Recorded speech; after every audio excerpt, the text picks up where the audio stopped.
Good morning बच्चों। आज हम लोग इलेक्ट्रोस्टैटिक्स का एक चैप्टर है गॉस थ्योरम। काफ़ी इम्पोर्टेंट है, आपके आईआईटी जी और बोर्ड के पॉइंट ऑफ व्यू से इस पर चर्चा करेंगे।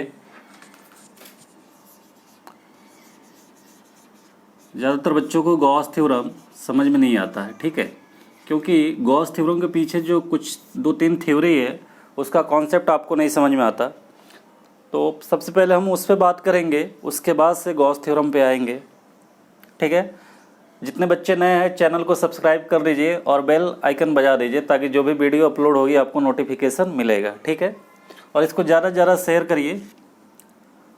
सबसे पहले हम बात करेंगे गॉस थ्योरम में फ्लक्स की। क्या होता है फ्लक्स, ठीक है। अभी हम इलेक्ट्रिक फ्लक्स या मैग्नेटिक फ्लक्स कुछ नहीं है, कुछ भी स्पेसिफाई नहीं है। फ्लक्स के बारे में जानते हैं कि फ्लक्स होता क्या है। Flux is nothing but flow. Flow एक लैटिन वर्ड है, फ्लो पर यूनिट टाइम, ठीक है, फ्लो पर यूनिट टाइम। ये था किसके लिए? लिक्विड के लिए। अगर कोई लिक्विड है पर यूनिट टाइम किसी सरफेस से फ्लो होती है उसी को फ्लक्स बोलते हैं। फॉर एग्जांपल एक सरफेस है, मान लीजिए ये, अगर ये लिक्विड फ्लो हो रही है इसके 90 डिग्री पे तो क्या होगा? मैक्सिमम लिक्विड इसमें पर यूनिट टाइम फ्लो हो पाएगी।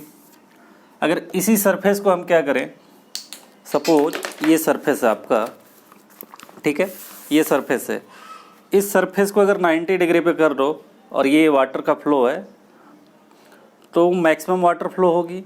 लेकिन इस सरफेस को आप क्या करिए, ऐसे ओरिएंटेशन इसका चेंज करिए।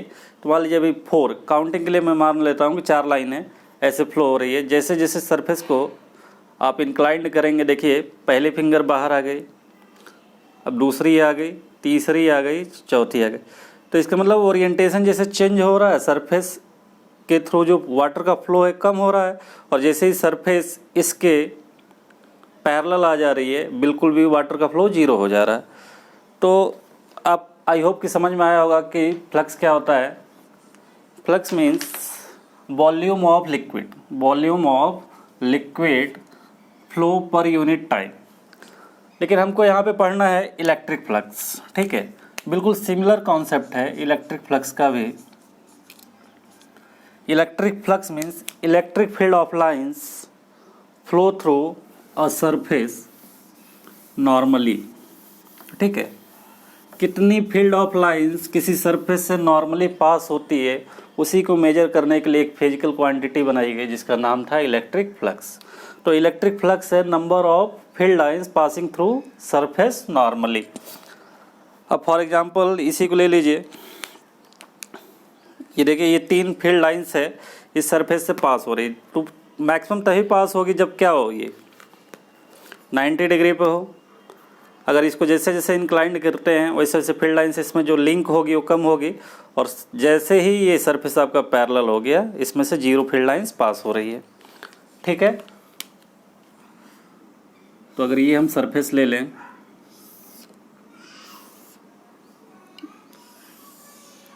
ये सरफेस आपका ऐसे नहीं है, ऐसे, ठीक है।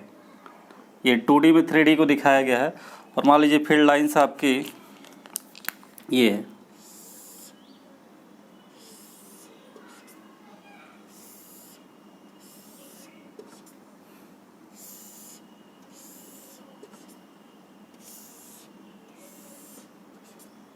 This is electric field lines, और इस सरफेस से कितना पास हो रही है।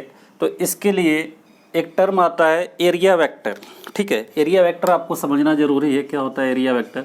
जनरली एरिया को आप लोग स्केलर क्वांटिटी में कंसीडर करते हैं, लेकिन यहाँ पे जो इलेक्ट्रिक फ्लक्स का कॉन्सेप्ट है इसमें हम सरफेस एरिया को एक वेक्टर क्वांटिटी की तरह रिप्रेजेंट करेंगे। इसका जो मैग्नीट्यूड होगा, देखिए ये अगर ये सरफेस है तो इसका डायरेक्शन इसके नॉर्मल होगा, सरफेस के 90 डिग्री पे होगा, यानी कि आउटवर्ड्स, ऑलवेज आउटवर्ड्स होता है। तो ये अगर कोई सरफेस है, कोई ऑब्जेक्ट है, तो किसी भी चीज़ के 2 सरफेस होंगे, एक इस साइड होगा एक इस साइड होगा, और इसका एरिया वेक्टर इसका बाहर होगा इसका इधर होगा, ठीक है। तो एरिया वेक्टर आपकी स्केलर वेक्टर क्वांटिटी हो गई है, जिसकी डायरेक्शन क्या होगी, जिसकी डायरेक्शन होती है आउटवर्ड्स टू द सरफेस। मान लीजिए इधर होगी,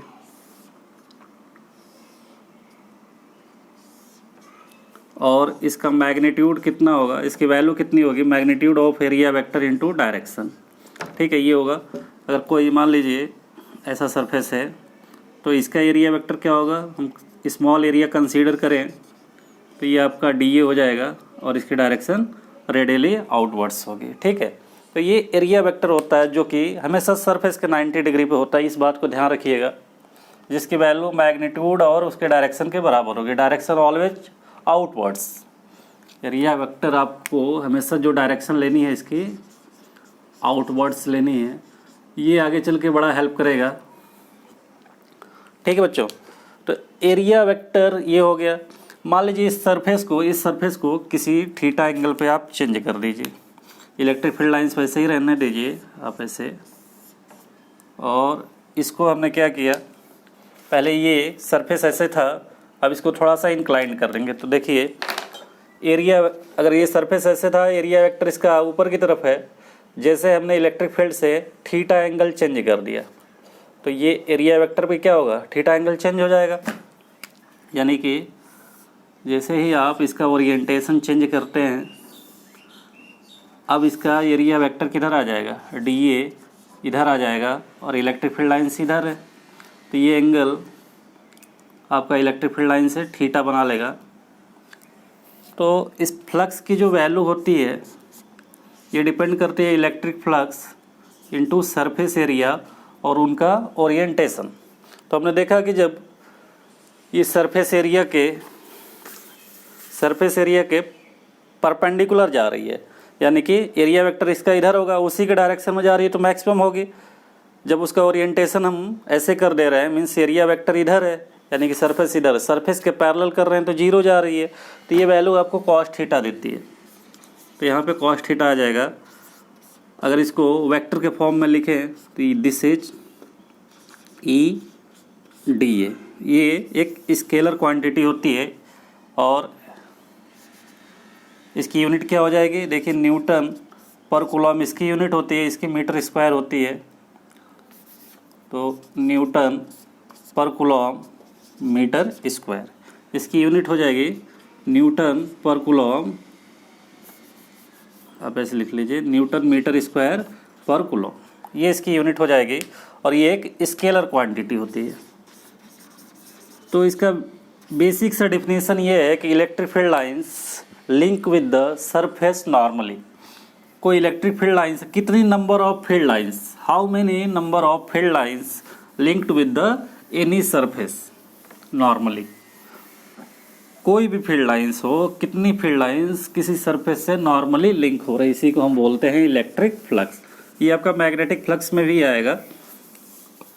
तो अगर यहाँ पे एरिया वेक्टर और इलेक्ट्रिक फ्लक्स आप समझ गए होंगे तो आई होप कि समझ में आ गया होगा। इसके बाद से हम पढ़ते हैं सॉलिड एंगल, इसको भी पता होना चाहिए। जो हम एंगल पढ़ते हैं बच्चों ज़्यादातर वो 2D होता है, सॉलिड एंगल हम देखते हैं 3D के लिए। 3D सॉलिड एंगल क्या होता है, कोई सरफेस किसी पॉइंट पर कितना एंगल सब्टेंड करता है, उसी को हम बोलते हैं सॉलिड एंगल। तो अगर ये एंगल की बात करें, ये एंगल की, तो ये एंगल आपका सॉलिड एंगल होता है। ठीक है, कहीं पर भी ये बात कर लो, कहीं पर भी आप ले लो, तो ये सारे एंगल क्या होगा, बराबर ही होगा। अगर इलेक्ट्रिक फील्ड लाइंस, इसका एरिया आपका डी ए है और इलेक्ट्रिक फील्ड लाइंस मान लीजिए यहाँ पे है ई है और इनके बीच का एंगल थीटा है, तो इसको रिप्रेजेंट करेंगे D omega equal to D A cos theta से। ठीक है,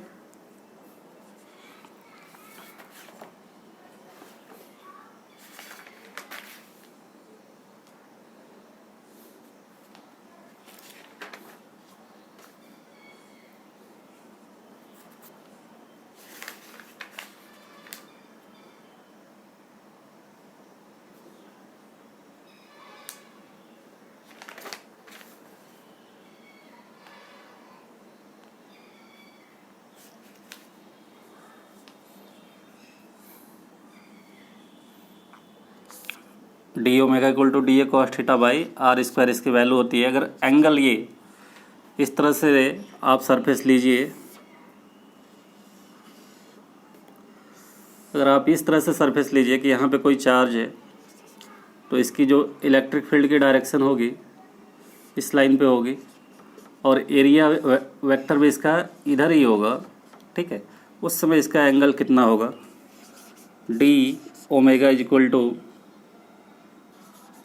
d A by are square, क्योंकि कॉस थीटा की वैल्यू कितनी हो जाएगी, जीरो हो जाएगी और कॉस जीरो की वैल्यू होती है 1। इस चीज़ को आप याद रखिएगा कि डी ओमेगा क्या होता है, d A by are square. इसकी यूनिट होती है स्टेरेडियन, इसकी यूनिट होती है steradian for a close surface. Close surface के लिए इसकी जो वैल्यू होती है 4 पाई होती है। सरफेस में कहीं भी अगर आएंगे तो इसकी वैल्यू 4 पाई होगी और इसके बाहर जाएंगे तो इसकी वैल्यू 0 होगी। इस बात को ध्यान रखिएगा। तो ये बेसिक कुछ कॉन्सेप्ट है, अगर यहाँ पे समझ में आया होगा आपको, तब गॉस थ्योरम अच्छे से समझ में आएगा, ठीक है। तो इस चैप्टर में हमको यही पढ़ना है, गॉस थ्योरम पढ़ना है और एप्लीकेशन ऑफ गॉस थ्योरम पढ़ने हैं, ठीक है। तो चलिए अब गॉस थ्योरम को स्टार्ट करते हैं। गॉस थ्योरम क्या कहता है,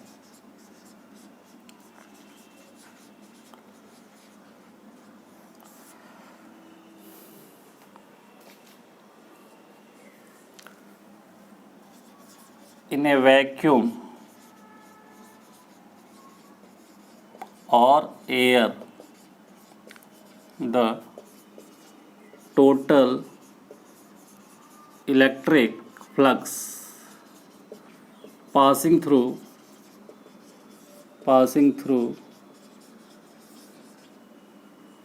any closed surface एरिया। यहाँ पे मैं अंडरलाइन करूँगा, जब भी आप स्टेटमेंट पढ़ें तो अच्छे से पढ़िए ध्यान से।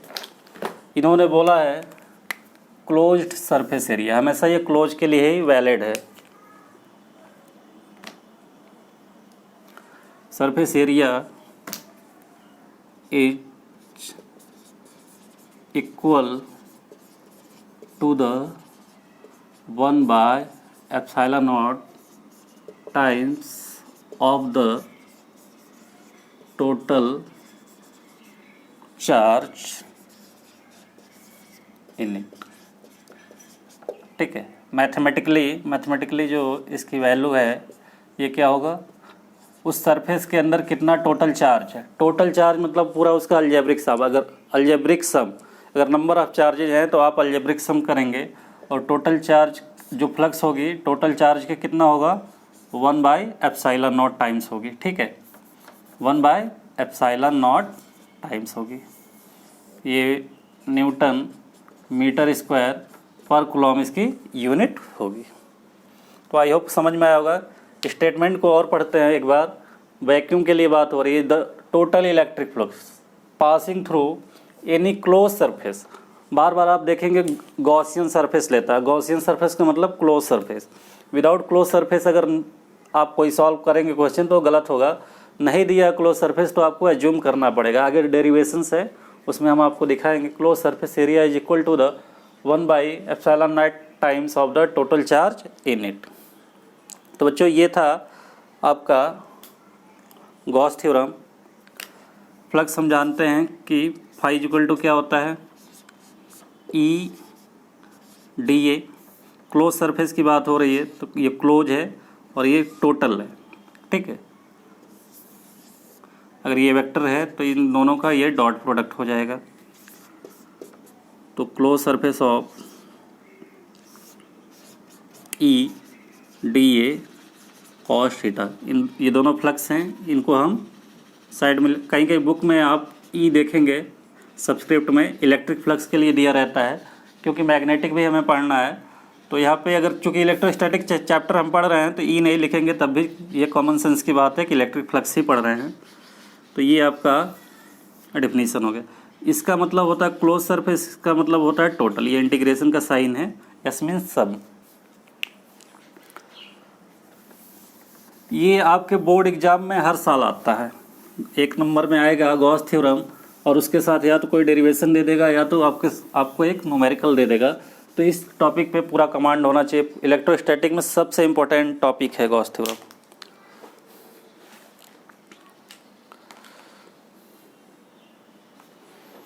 इसके बाद से हम पढ़ेंगे proof of Gauss theorem. Very very important है, प्रूफ ऑफ गॉस थ्योरम। इसकी प्रूविंग देखते हैं। सपोज एक चार्ज रखा गया है यहाँ पे Q, ठीक है। तो गॉस यहाँ पे क्लोज सरफेस है, ये आपका सेंटर है। तो यहाँ से आप क्या करेंगे, एक क्लोज सरफेस बनाएंगे। क्लोज सरफेस जो एज्यूम करते हैं हम उसको डॉटेड बनाते हैं, ठीक है।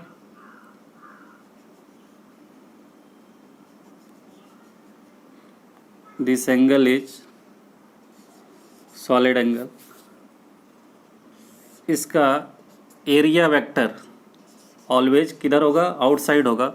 ये चार्ज Q है, तो इस पॉइंट पे किसी भी पॉजिटिव चार्ज से इलेक्ट्रिक फील्ड क्या होती है, आउटवर्ड्स निकलती है।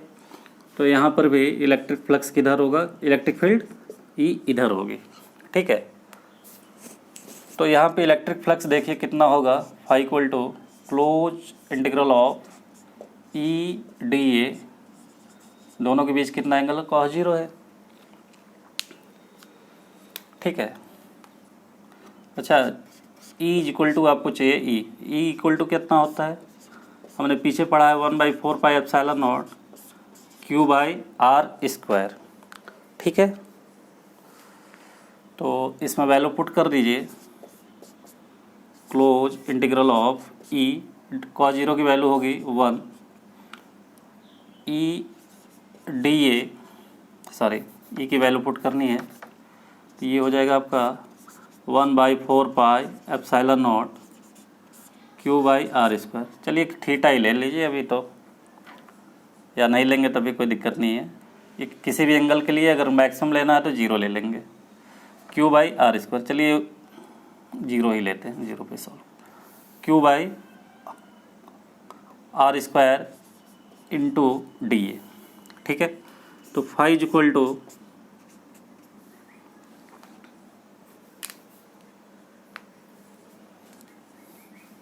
ये आपका हो गया 1/4πε0, ये क्लोज इंटीग्रल dA।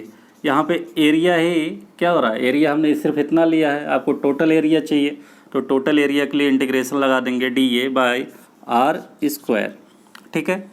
ये चार्ज आपका ऐसे रह जाएगा as it is. This is 1/4πε0 Q total charge है। अच्छा, ये वैल्यू किसके बराबर होगी, ये वैल्यू आपकी है सॉलिड एंगल के, ठीक है, ये वैल्यू। तो integration of D omega, small area D है तो स्मॉल एंगल डी ओमेगा होगा। अब यहाँ से फ्लक्स देखिए, phi is equal to 1/4πε0 Q। Solid angle किसी भी क्लोज सरफेस के लिए कितना होता है, 4π होता है, तो 4π रखा, ये कैंसिल आउट हो गया, और फाई इक्वल टू Q/ε0। यहाँ से प्रूव होता है गॉस थ्योरम, ठीक है। ये आपके बोर्ड में प्रूव करने के लिए आएगा, तो बहुत सिंपल सा, इसको फिर हम बता देते हैं एक बार। एक चार्ज है किसी क्लोज सरफेस के अंदर रखा है, आपको प्रूव करना है गॉस थ्योरम। तो आप एक क्लोज सरफेस लेंगे जिसका एरिया वेक्टर हमेशा आउटवर्ड्स होगा, रेडियली आउटवर्ड्स होगा। ये चार्ज है तो इसका इलेक्ट्रिक फील्ड भी बाहर की तरफ होगा, तो फ्लक्स कितना होगा, E dA cos थीटा। यहाँ पे एंगल 0 है, अगर कोई और एंगल होता तो आप थीटा लेते। और E की वैल्यू आप जानते हैं 1/4πε0 Q/r², न्यूटन पर कूलम। जब भी आप डेरिवेशन एग्जाम में करें यूनिट जरूर लिखा करें। हमने यहाँ पे E की वैल्यू पुट कर दी, न्यूटन मीटर स्क्वायर पर कूलम, ठीक है। E की वैल्यू हमने पुट कर दिया ये। इसके बाद से इंटीग्रेशन देखिए, यहाँ पे एरिया हमको टोटल चाहिए, तो टोटल एरिया के लिए इंटीग्रेशन dA के साथ लगा देंगे। अब dA/r² क्या होता है, सॉलिड एंगल होता है, और सॉलिड एंगल किसी भी सरफेस के लिए, क्लोज सरफेस के लिए 4 पाई होता है, और यहाँ से 4 पाई से 4 पाई कैंसिल होगा, क्यू बाई एप्सिलॉन नॉट, यही गॉस थ्योरम होता है। ठीक है, तो electric flux passing through the close surface in vacuum is 1 by epsilon not times of the net charge enclosed by the surface, 1 by epsilon not times है। तो ये रहा गॉस थ्योरम के बेसिक्स। अब इसका जो प्रूविंग है, एप्लीकेशंस है, उसको पढ़ेंगे। बहुत ही आसान डेरिवेशन आता है, बहुत ज़्यादा आसान डेरिवेशन आता है।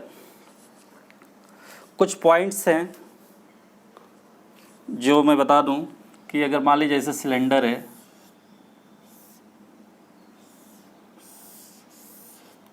यहाँ पे चार्ज Q है, तो इसमें जो फ्लक्स आएगा Q बाई एप्सिलॉन नॉट आएगा।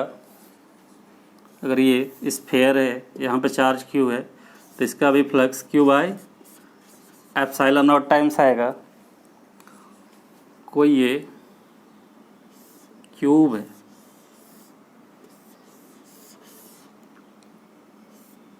आप सोच रहे होंगे कि इतना तो हमको पता ही है, तो आगे इसी सब पे न्यूमेरिकल्स बनते हैं। अगर वही चार्ज, मान लीजिए ये जो सरफेस है आधा निकल गया, आधा निकल गया, ठीक है, हाफ निकल गया, तब इलेक्ट्रिक फ्लक्स कितना होगा? फिर इलेक्ट्रिक फ्लक्स कितना होगा? ये हाफ हो जाएगा। अगर ये हाफ निकल जाए, ये स्फीयर है, ठीक है,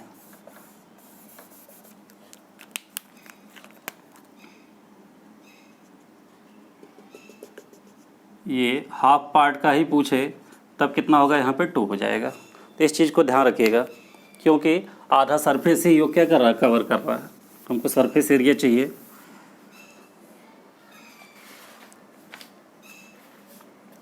अब पढ़ेंगे हम लोग application of Gauss theorem, important है। एप्लीकेशन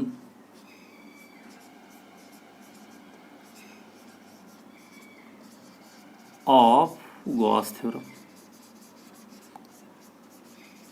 बहुत ही ज़्यादा इम्पोर्टेंट है, application of Gauss theorem.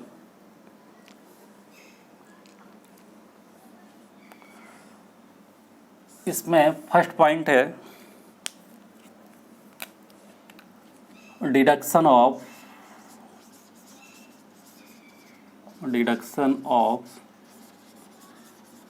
Coulomb law by the Gauss theorem, by the Gauss theorem. बहुत ही आसान डेरिवेशन है। अगर आपको फिजिक्स में डेरिवेशन में प्रॉब्लम होती है तो देखिएगा कभी कैसे 2 लाइन में होगा, तो आपको वही एजम्पशन करना होगा। क्या, यहाँ पे सेंटर पे एक चार्ज है Q, ठीक है, यहाँ पे आप क्या करेंगे, एक सरफेस ले लीजिए, सरफेस एरिया स्मॉल, ये होगा dA, और फील्ड लाइंस भी इधर ही होगी, जिसकी रेडियस कितनी है, यहाँ से रेडियस इसको हम ले लेते हैं स्मॉल r। देखिए नोटेशन सब मैं इसलिए नहीं लिख रहा हूँ कि सब आप जानते हैं, Q चार्ज है, R रेडियस है, इलेक्ट्रिक फील्ड है, D सरफेस एरिया है, dA। तो इसकी डायरेक्शन और इसकी डायरेक्शन दोनों सेम है, तो दोनों के बीच में एंगल कितना बनेगा? 0 डिग्री बनेगा। तो देख लेते हैं फ्लक्स कितना लिंक हो रहा है, फाई सबस्क्रिप्ट में E is equal to close integration of E dA cos theta. तो phi E is equal to E close integral of dA, यहाँ पे कॉस 0 होगी। अच्छा ये बताइए कि अगर आपको टोटल एरिया चाहिए तो ये DA, ये DA, ये DA, ये DA, ये DA, यहाँ पे सब क्या होगा?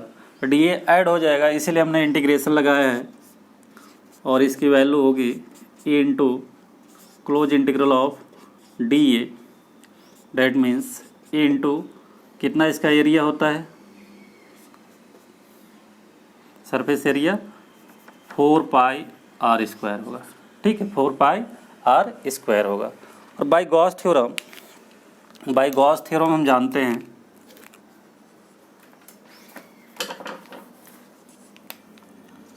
बाय गॉस थ्योरम हम जानते हैं कि जो इलेक्ट्रिक फ्लक्स होगा total charge is equal to ये होगा 1/ε0 times of the total charge. ठीक है, दोनों इलेक्ट्रिक फ्लक्स है। अब आप क्या करिए, दोनों को इक्वल कर दीजिए। E into 4πr² equal to Q/ε0। तो इलेक्ट्रिक फील्ड आपका आ जाएगा 1/4πε0।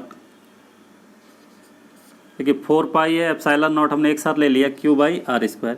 इस तरह से ये आपका इलेक्ट्रिक फील्ड आ गया न्यूटन पर कूलॉम। तो आपको फोर्स चाहिए, तो अगर कोई चार्ज Q है, स्मॉल r डिस्टेंस पे Q0 चार्ज है, तो कितना फोर्स लगाएगा? तो आप जानते हैं F इक्वल टू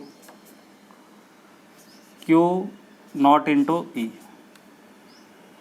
तो F इक्वल टू आपका हो जाएगा 1/4πε0 ये Q0/r²। इसकी यूनिट होगी न्यूटन पर कूलॉम। इस तरह से आप कूलॉम लॉ को गॉस थ्योरम से प्रूव कर सकते हैं। आपके एग्जाम में आता है क्वेश्चन। फिर से हम देखेंगे, दो ही पॉइंट याद रखना है आपको। पहली चीज़ कि फ्लक्स पता होना चाहिए, EDA cos θ है। एक सरफेस लेंगे जिसके सेंटर पर चार्ज Q है और स्मॉल एरिया किसी भी सरकमफ्रेंस पे DA ले लेंगे। इलेक्ट्रिक फील्ड नॉर्मली आउटवर्ड्स निकलेगी, एरिया वेक्टर भी बाहर की तरफ निकलेगा। दोनों के बीच एंगल कितना बनेगा? 0 डिग्री। अब ये क्लोज इंटीग्रल है DA, जिसकी सरफेस एरिया कितनी होती है?